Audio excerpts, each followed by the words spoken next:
How to get student discount on Turkish Airlines. Hello everyone, welcome to this channel. I'm Emily and I'm here to help you out today. So without any delay, let's get started. So first of all, launch the Google Chrome application on your device and on the search bar, search for Turkish Airlines student discount.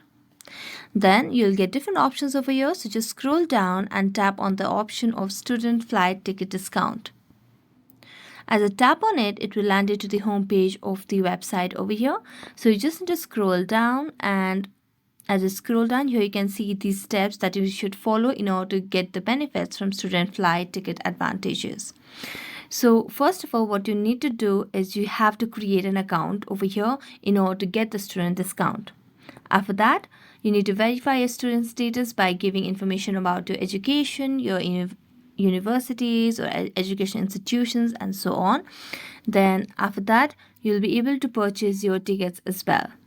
So first of all, you just need to tap on sign up and create an account over here.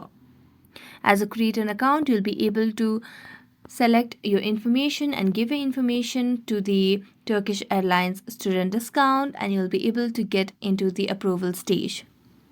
So thank you so much for watching this video. See you next time.